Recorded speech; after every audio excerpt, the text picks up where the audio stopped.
Okay, so let's talk about the antibodies. So the antibodies can actually grab a hold of the antigens. So from a two-dimensional standpoint, they have this kind of Y-shaped structure to them. And the tips of the Y shape are the antigen binding sites. So they actually combine two antigens. So these area have a V by them, which refers to the variable site. So these are, they vary in their amino acid sequences at the tip. So that way they combine to different antigens. So that's called the variable region. And part of the arms are what we call the FAB or FAB. So this is kind of referring once again to our antigen binding site. And then we have our FC at the bottom, which is our constant. So F stands for fragments. So fragment antigen binding site or fragment constant site, simply because you can engineer antibodies and swap out different fragments. Okay. So we're also seeing that they're made up of what we call two heavy chains and two light chains. So these are polypeptide chains that are basically the backbone of your antibody.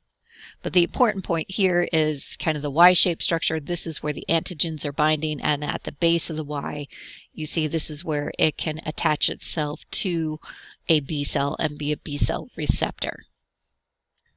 All right, so let's take a moment and talk about how antibodies work. So what is it that makes them so special and so effective? So there's a lot of different ways that they can help the immune response. So we have just three here that are shown: neutralization, opsonization, and complement fixation.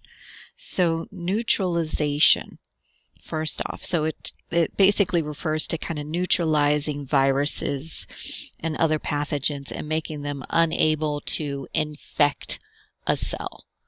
All right, so in that very first image, you're kind of seeing them kind of surrounding that virus. And if all the receptor sites on the virus are filled with antigens, then that virus is not going to be able to attach to a host cell and infect it. All right, so we said that kind of first stage of the infection cycle is for it to attach. And if its receptors are blocked by antibodies, it's not going to be able to do that. So it's basically neutralizing that virus. Opsonization is referring to, once again, kind of the antibodies swarming an enemy and kind of tagging it for other parts of your immune system to come in and engulf it. All right, so to kind of grab it. So opsonization, opson is kind of Greek, and it refers to a delicious side dish.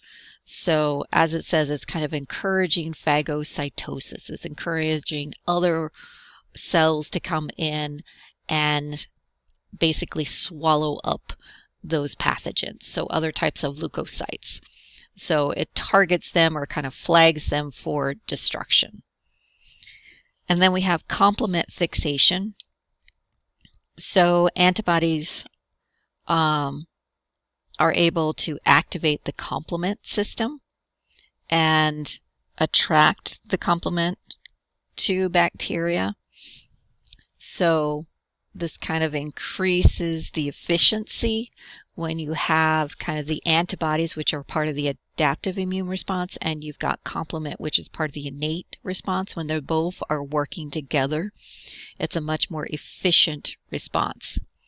So it says complement is activated by the antibodies, and this typically results in lysis of any of those pathogenic cells. And then we can have antitoxins. So antibodies, as it says there, can attach to toxins, and that prevents host cells from being able to take up those toxins. So toxins sometimes are produced by pathogens, and that's what makes you feel ill sometimes or causes some of the symptoms. And so antibodies are able to kind of swarm around and bind to the toxins and kind of disable them so that they can't be taken up by your cells. Then we also have agglutination. So agglutination always refers to a clumping. In this case, the antibodies are helping to clump the microorganisms. So they allow one, kind of as you see there, kind of one arm. Remember the Y-shaped structure are antibodies. So one pathogen is kind of, or one antigen is binding to one of our antibodies, and another one is binding to the other arm of our antibody. And so it's kind of joining those two together. And if you got lots of antibodies that are all reaching out and making contact, you're clumping all of them together. And this allows other cells to come in and engulf this entire clump at one time. So instead of having to swallow up each individual one, it can now engulf the entire group and get rid of it much more efficiently. Now we're going to talk about the different classes of antibodies, so you do need to know these different classes and a few of the characteristics of them, because some of them do different things and they're used for different situations. So, of course, their names are kind of unintuitive and they're hard to remember, but you can remember the kind of mnemonic game day. All right, so if I write G-A-M-E, capital D, and then lowercase a-y. So this can help you to recall the 5 antibody classes. So the first 3 types listed in this memory device kind of reflect the general abundance of antibodies. So IG being the most common, so that's the first letter of game. And A is the second most abundant, IgA, and then we have M as our third. Okay, so this gives you their kind of relative abundance and help you to remember these different classes. So, and then we have the E and the D, and the AY don't count for game day. All right, so starting off with IgG for gamma globulin. All right, so we said IG stands for immunoglobulins. So these are the specialists. So these are the most abundant antibody, since that's, we said game day starts with G, most abundant antibody in the human blood, and about 85% of your total antibodies are IgG. These guys are good at opsonization. They're the only antibodies to pass from mother to child via the placenta, so that's important to know. So this helps to protect the newborns for the first few months until their immune system kind of boots up. They're very versatile, and they can activate complement. And that's kind of what they look like, our kind of traditional antibody right there. Then, if I can get the slide to progress here, next one.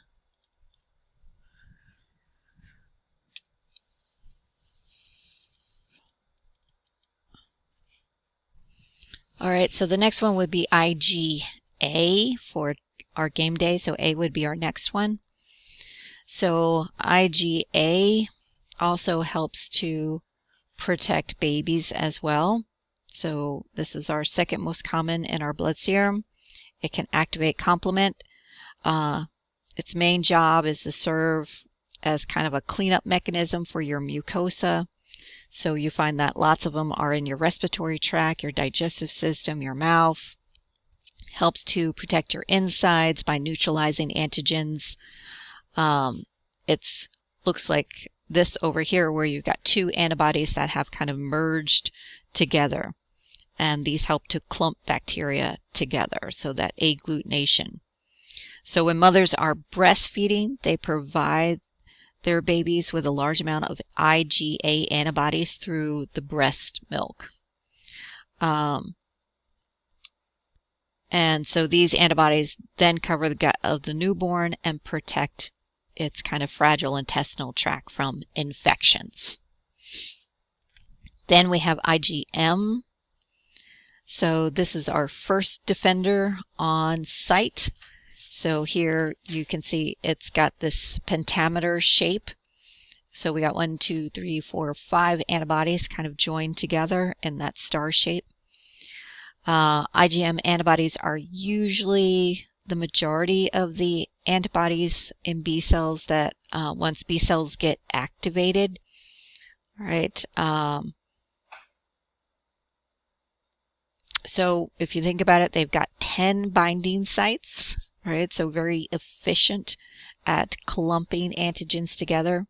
So these are the first antibodies to be deployed from our B cells, okay? So first antibodies at the site of an infection.